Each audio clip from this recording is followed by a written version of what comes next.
24,000 श्लोक शिव महापुराण में है, 12 संहिता, और एक एक संहिता भगवान शंकर को समर्पित है। भगवान शिव 6 सूत्र शिव महापुराण के हैं कि शंकर को पाने के 6 सूत्र बताएं। पहला, मस्तक पर तिलक लगा दो, त्रिपुंड लगा दो, नहीं लगा सकते तो गले में रुद्राक्ष की माला पहन लो। इतना भी नहीं कर सकते, तीसरे नंबर का सूत्र है कि भगवान शंकर का मंत्र जाप कर लो, नमः शिवाय, ओम नमः शिवाय। ये भी नहीं कर सकते तो मंदिर में शंकर जी को 1 लोटा पानी चढ़ा दो, चौथा सूत्र। 5वां सूत्र है, इतना भी नहीं कर सकते तो किसी शंकर के मंदिर के पास में से निकल कर चले जाओ तो शंकर के मंदिर का शिखर का दर्शन हो जाएगा। शिखर दर्शनम सर्व पाप नाशनम, बस उतना भी बहुत है। ये 5। और 6ठे नंबर का सूत्र है, अगर इतना भी नहीं कर सकते तो पूरी जिंदगी में अगर 12 ज्योतिर्लिंग पर पहुंचकर शंकर की कथा को सुन लोगे तो फिर दूसरा जन्म नहीं होता। ये 6 सूत्र शंकर को पाने के हैं, भगवत भक्ति को पाने के हैं, भगवत रसतत्व को पाने के हैं। 6 सूत्र है, शंकर का अनुमोदन करें। ऐसी कौन सी भूमि है, ऐसी कौन सी जगह है जहां शंकर नहीं है? हर जगह, हर तत्व में, कण कण में, हर जगह पर वही तो समाया है। बस हमारे नेत्र परखैया नहीं है, इसलिए हम पहचान नहीं पाते। बहुत दुनिया के लोग बहुत कम पहचान कर पाते हैं। बस अंतर तब आता है एक घर के बुजुर्ग माता पिता को और एक परमात्मा को लोग अंतिम तक नहीं पहचान पाते। अंतिम तक बहुत कठिन। माता पिता सब कुछ दे देते हैं बच्चों को। एक सास अपनी बहू को जब पसंद करके आती है, जो सास कभी अपनी देवरानी जेठानी की एक अंगूठी नहीं दे, वो हाफ सेट दे के आ जाती है। सोचो जरा, विचार करो, खुद कैसी भी साड़ी पहने पर बहू को एक से बढ़कर एक चढ़ावे में चढ़ा देती है, तैयार होने का डब्बा भी देती है, नंबर की चप्पल भी देती है, सब कुछ देती है। शादी नहीं होती उससे पहले ना जाने कितना सास बहू को दे आती है। कितना विश्वास सास का बहू पर होगा।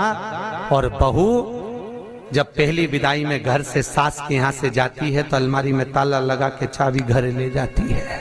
सोचो, सास ने कितना विश्वास करा, सब कुछ दे दिया, और बहू ने ऐसा विश्वास करा कि चाबी तक बटोर के पहली विदाई में ले गई। पहली विदाई क्यों? क्योंकि नंदे आई है, डोकरी निकाल के ना दे दे कच्छू।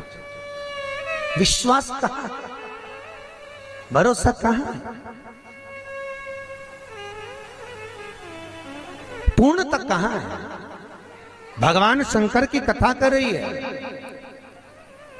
6 सूत्र में से अगर एक सूत्र भी भगवान शंकर का आपकी जिंदगी में आ गया तो जीवन का आनंद देने वाला हो गया। ध्यान देना, कन्यादान जो तुमने करा है उसका पुण्य तुम्हारे मरने से पहले हो सकता है कि समाप्त हो जाए। अन्नदान जो तुमने करा है उसका पुण्य हो सकता है तुम्हारे मरने से पहले समाप्त हो जाए। क्योंकि कई लोग कहते हैं हमने कन्यादान करा, हमने वस्त्र दान करा, हमने मुद्रा दान करी, हमने स्वर्ण दान करा, हमने अन्न दान करा, हमने भागवत कराई, हमने रामायण करवाई, हमने गीता करवाई, हमने तीर्थ करे, हमने व्रत करे। ये सारे पुण्य तुम्हारे खाते में हैं। एक पलड़े में तुम्हारे पुण्य रखे हैं, पर एक पलड़े में जो पुण्य इकट्ठे करके रखे हैं तो पाप भी तो देखो कितना करो। पाप भी तो देखो, मालूम पड़े मुंह से किसी की निंदा कर दी, उसी पुण्य में से कम हो गया। हुआ कि नहीं हुआ? अरे बोलो तो सही, अब 200 रुपए लेके आई थी, अब 200 रुपए में से खर्चा करते जा रहे हो तो होगा कि नहीं होगा खर्चा? थोड़ा गलत बोल दिया, पुण्य समाप्त हुआ। किसी को अपशब्द बोल दिए, पुण्य समाप्त हो गया। किसी के लिए गलत देख लिया, पुण्य समाप्त हो गया। किसी के लिए गलत सुन लिया, पुण्य समाप्त हो गया। हमने पुण्य तो बहुत कमाया, हमने ढेर पुण्य इकट्ठा करा। कन्यादान, वस्त्रदान, अन्नदान, मुद्रा दान, स्वर्ण दान, भागवत, रामायण, गीता, यज्ञ, अनुष्ठान, संत पूजा, गुरु पूजा, सब कुछ करी, पुण्य तो ढेर इकट्ठा करा। पर मरने से पहले ये सारा पुण्य तुम्हारा बोलने से, अपशब्द कहने से, ताना देने से, निंदा सुनने से, गलत देखने से समाप्त हो गया। पर शिव महापुराण की कथा कहती है सारे पुण्य तुम्हारे मरने से पहले भले समाप्त हो जाएंगे, पर शिव महापुराण की कथा यदि तुमने भूल से भी 5 मिनट की भी सुन ली तो वो जिंदगी भर अटल और अमर हो जाती है, वो कभी समाप्त नहीं होती।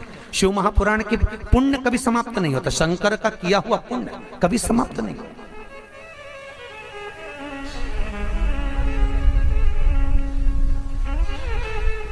आज वो कोई कह रहा था गुरुजी वो हम पोटलियां बना के लाए हैं तो एक एक मंदिर में पोटली चढ़ाएं और कई चढ़ाएं। हमने कहा लो आए हो इतनी दूर तीर्थ करने के लिए, 5 रुपया 10 रुपया 2 रुपया करो, जो तुम्हारी मर्जी पड़े चढ़ाओ। 84 महादेव का क्या बार बार दर्शन करने जाओगे? ब्रज 84 कोस की परिक्रमा तो तुमने ना जाने कितनी बार लगा ली होगी ब्रजमंडल में पहुंचकर, पर 84 महादेव का दर्शन करने के लिए आए हो। और वो 84 महादेव जिसको स्वयं भगवान शंकर की बहन छिप्रिया ने प्रकट किया था, शंकर के ही रूप तत्व से 84 रूप में उनको प्रकट किया है।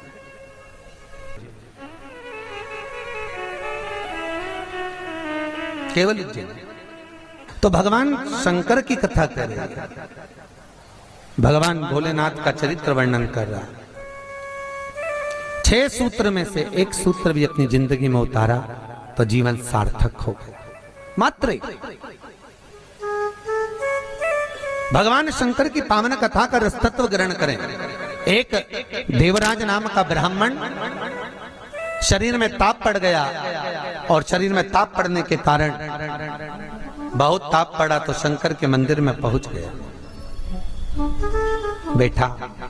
अब वहां तो थोड़ी थोड़ी देर में शंकर के मंदिर में कथा हो रही थी, प्रवचन चल रहे थे, शिव महापुराण का चरित्र चल रहा था और ये थोड़ी थोड़ी देर में पंडित जी चिल्लाए हर हर महादेव। अब जैसे ही पंडित जी चिल्लाए तो इसके शरीर में ताप पड़े, इसको आ रहा बुखार। अब बुखार आए और कहीं का चिल्लाए, सिर दर्द हो और कहीं का चिल्लाए तो बड़ा बुरा लगे महाराज। अब इसको तो बड़ा अंदर से खटकाओ कि बताओ मेरे तो शरीर में ताप पड़ रहा, महाराज हर हर महादेव चिल्ला रहा, पर बोल सकता नहीं।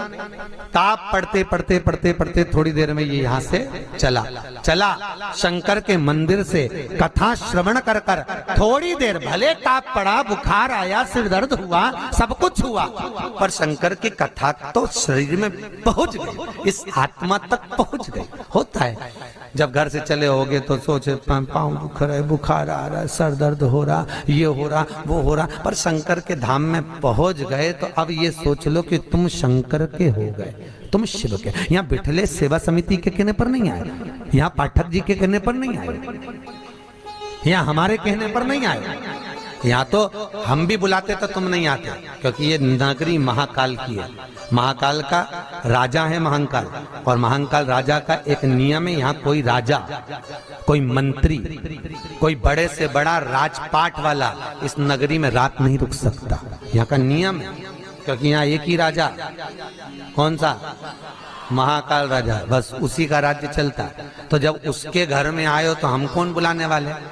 बोलो तो सही। उसने बुलाया, उसने ठहराया, उसने खिलाया, उसने घुमाया, 5 दिन घूमो फिरो, उसका दर्शन करो, आनंद करो, घरे जा। घर वाले पूछे कहाँ गई थी तो कहना महाकाल के घर गई थी।